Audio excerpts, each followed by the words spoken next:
Welcome, this is AMECO Hover English Service and you're watching our daily updates. I'm Gaila Damu, stay with us.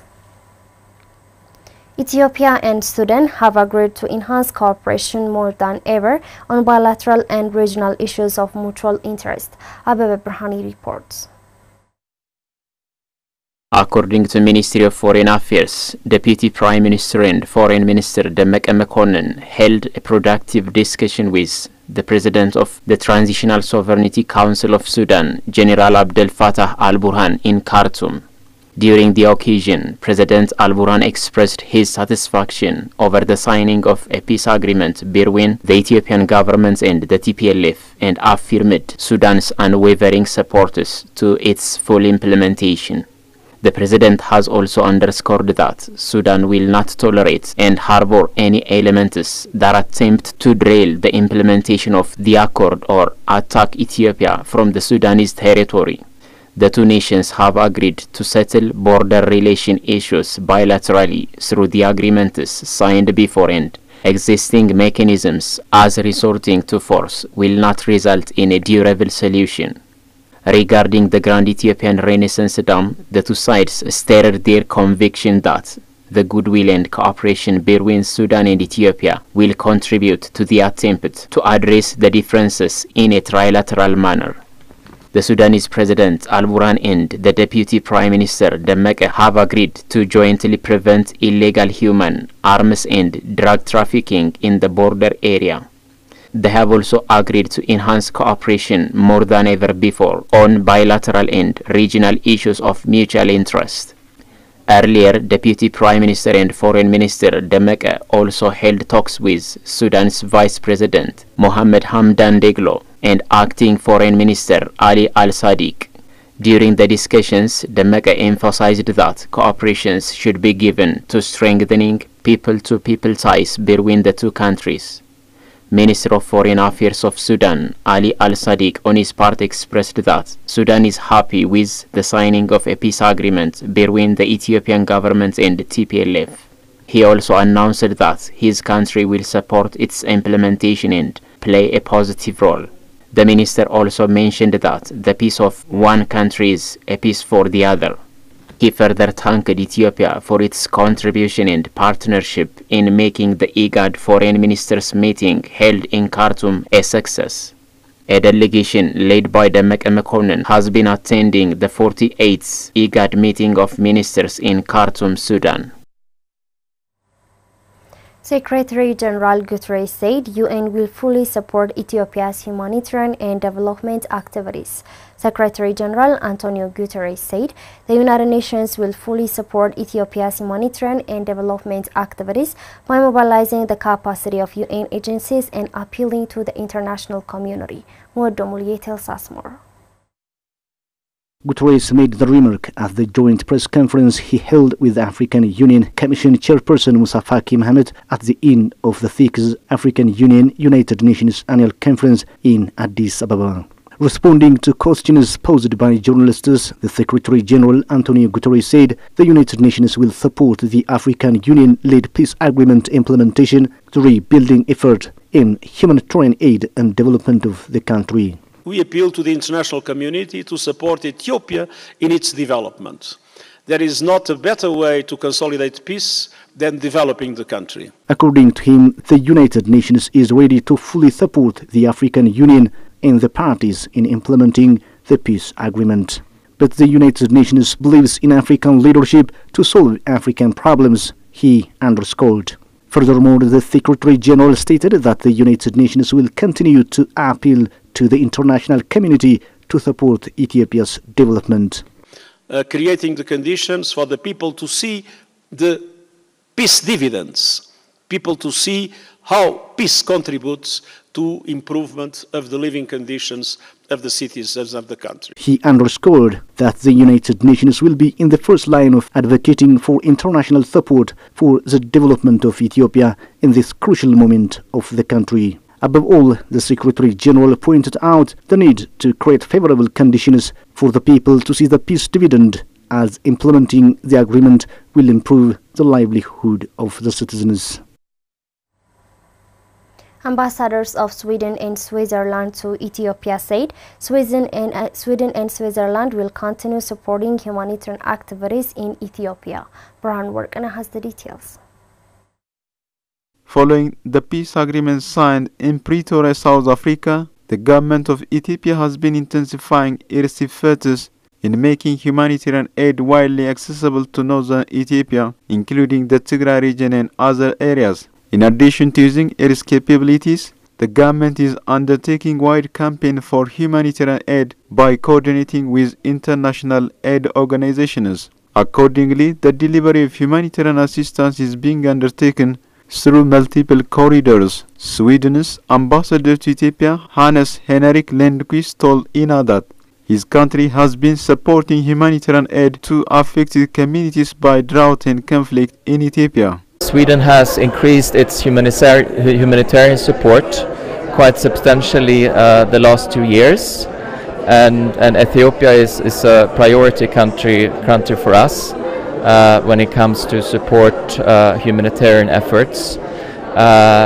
in the northern part of Ethiopia, but also the rest of the country. So this is important. Sweden, as a partner, will continue to support humanitarian activities, of course. There are huge needs. Moreover, the ambassador reiterated that Sweden, as a partner of Ethiopia, will continue to support humanitarian activities. Switzerland's ambassador to Ethiopia, Tamara Mona, said on her part, the Swiss government has contributed humanitarian aid to people affected in the northern part of the country, including Afar, Amhara and Tigray regions. The Swiss government has been contributing substantial humanitarian assistance to the north, generally mainly Afar, Amhara and Tigray regions, she noted. Ambassador Mona further pointed out that her country will continue to support the affected community in the country. The Swiss government has contributed since the outbreak of the conflict in the north with substantial means the humanitarian assistance in the north generally, so mainly in the Afar, Amhara and the Tigray region in this regard, absolutely. We will continue to support, of course, the government's approach to support these regions for humanitarian assistance and to help the affected communities as much as we can. Recall that Swedish and Swiss governments funded $18.8 million project that aims at strengthening the resilience of disaster-affected communities through durable situations in Oromia and Somali regions was launched. The project would benefit 54,000 persons in disaster-affected communities in the regions. Shirey residents laud government's uninterrupted humanitarian support. The uninterrupted humanitarian support from the government of Ethiopia has rescued many lives and solved problems. Shirey city residents told Ethiopian news agency Figardi Zaudu tells us more. Praising the encouraging and effective moves of the government to ensure lasting peace, they have called on the government to strengthen its efforts to resume basic services and reconstruction activities beyond providing humanitarian support. It is to be noted that the government, in addition to providing uninterrupted humanitarian support and rehabilitation activities in all parts of the Tigray region, has been exerting efforts to resume basic services. According to the National Disaster and Risk Management Commission, 32,000 metric tons of food and non-food items have been delivered to the region following the peace agreement. It was learned that more than 535,000 citizens in the area from Shiraro to Adwa alone have received humanitarian support. Residents of Shirey city have told Ethiopian news agency's correspondent on the ground that the uninterrupted humanitarian support has rescued many lives. The residents say that hadn't the government provided massive food, pharmaceuticals and medical equipment following the peace agreement, the lives of many people would have been at big risk. They added, the determination of the government in providing sustained support is therefore appreciable. The residents further urged that the strengthening of efforts to resume basic services alongside providing humanitarian support. National Disaster and Risk Management Commission Secretariat head Zarihun Zaude affirmed on his part that humanitarian support has so far been provided for more than 535,000 citizens from Shiraro to Adwa. He stressed that the effort of the government to provide humanitarian assistance will be consolidated. Investment Commission calls diplomats of foreign countries to promote Ethiopia's investment. Ethiopian Investment Commission has called on foreign diplomats based in Addis Ababa to promote investment opportunities in Ethiopia in their respective countries. Fukradi Zaudu has the details. The Ethiopian Investment Commission organized a discussion forum with a view to promoting Ethiopia's investment opportunities to foreign investors. Ambassadors and economic and commercial attaché of embassies of various countries based in Addis Ababa have participated at the forum. During the occasion, Ethiopian Investment Commission Commissioner Lalisa Neme said Ethiopia is the most favored investment destination in East Africa. She further briefed the diplomats about the reform being held to attract foreign investment, including the measures taken to improve the investment law and business climate aimed at opening up the various investment sectors and economic activities to foreign investors. According to her, relaxing the investment regimes to facilitate friendly business environments, removing regulatory obstacles that hamper business and privatize the largest enterprises was aimed at attracting more foreign direct investment. She said the logistics sector is partially liberalized with the view to attracting foreign direct investment with knowledge, experience, and technology, as well as management. She added the removal of barriers to foreign investment will improve the efficiency of the logistics service and enhance the competitiveness of Ethiopia's export. The telecom sector is also licensed to foreign companies, she said, adding the opening up shows the government of Ethiopia's commitment. According to her, state-owned enterprises, including the sugar factory, are on the bid for privatization. The commissioner said since the peace agreement was signed, they are aiming for more investors. Before the outbreak of COVID-19, the government of Ethiopia has initiated a wide range of reforms that aimed at empowering the private sectors, liberalizing the country's investment policy regime, improving the overall macroeconomy and business environment, and attracting foreign investment. These reforms are motivated by the need to enhance the role of private sector and the economy and create business-friendly environments through streamlining the country's investment law, regulation, and connecting the macroeconomic imbalance. Lalisa Neme said Ethiopia plans to attract over $6 billion foreign direct investment during the year 2023. Lalisa said, despite COVID-19 and security problems last year, Ethiopia has managed to attract over $4.1 billion in foreign direct investment.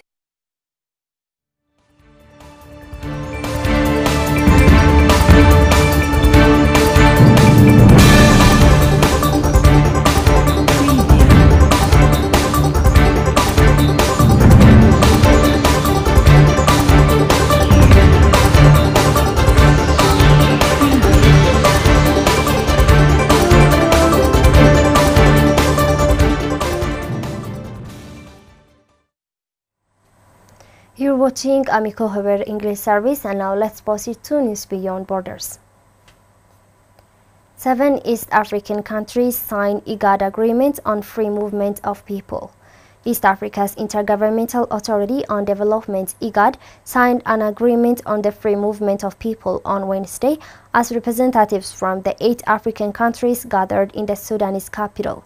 In a press conference that followed the meeting, the authority secretary, Dr. Werkne Gebeyow, said that a free movement of people agreement and a transhuman protocol were signed by 7 countries' representatives with the expectation of Uganda's minister, who was absent from the meeting in Khartoum. Gebeyow provided no further details about the 2 deals, which were signed behind closed doors. He called it a very big achievement for the region. East Africa's Intergovernmental Authority on Development in Khartoum was attended by representatives from Djibouti, Eritrea, Ethiopia, Kenya, Somalia, South Sudan, and Sudan. The 3-day meeting will be concluded on Friday, November 2. The gathering will be held next year in Djibouti.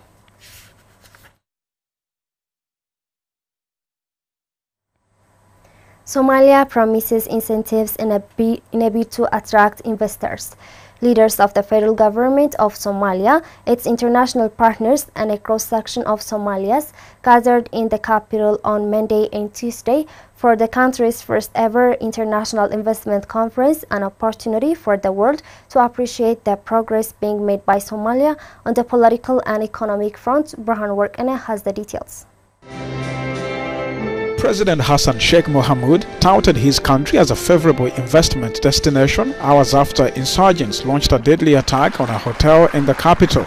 President Mohammed highlighted the efforts of his government to create a favorable investment environment to attract foreign direct investment through constitutional governance and stability based on the rule of law and democracy as the country rebuilds after years of conflict. Held under the theme Unlocking Sectoral Investments to Accelerate Economic Growth, the conference is organized by the Federal Ministry of Planning, Investment and Economic Development in partnership with the private sector and development partners and is supported by the United Nations in Somalia. In his remarks at the opening day of the conference, the Deputy Special Representative of the UN Secretary General to Somalia, Resident and Humanitarian Coordinator Adam Abdelmola noted the investment conference was in line with the objectives of the UN in Somalia to achieve the Sustainable Development Goals Agenda 2030 and was aligned with the Sustainable Development Cooperation Framework between the UN and Somalia 2021 to 2025. The United States Ambassador to Somalia, Larry Henry, one of the keynote speakers during the opening of the conference, expressed confidence in Somalia's full economic revival and noted that the United States supports the partnership between Somalia and international financial institutions.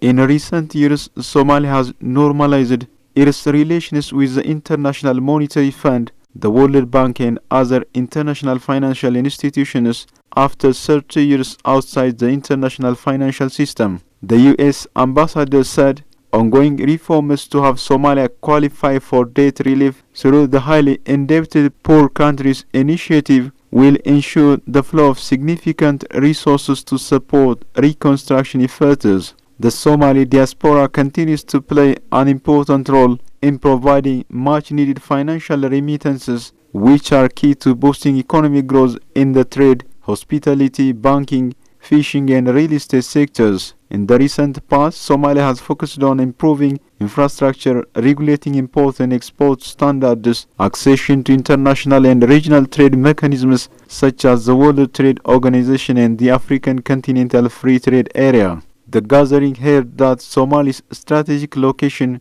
with the longest coastline in Africa for trade and market access and its endowed natural resources makes the country a prime investment destination with opportunities in the priority sectors of energy, ICT, banking and finance, fisheries and agribusiness. In his address at the closing day of the conference, the Prime Minister of Somalia, Hamza Abdi Bare, expressed the government's commitment to implement legislative, economic and security reforms to enhance the ease of doing business and create a favorable investment climate.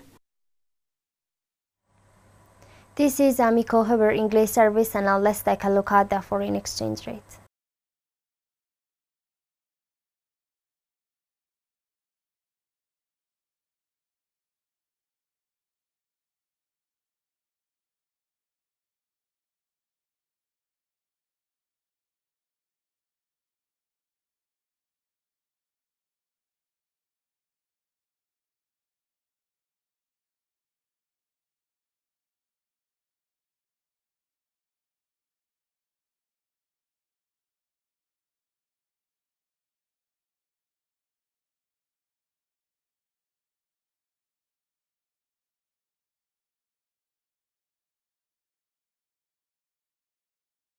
That's all the news we have for today. I'm Gaila Damu. Thanks for watching and stay tuned with the rest of our programs.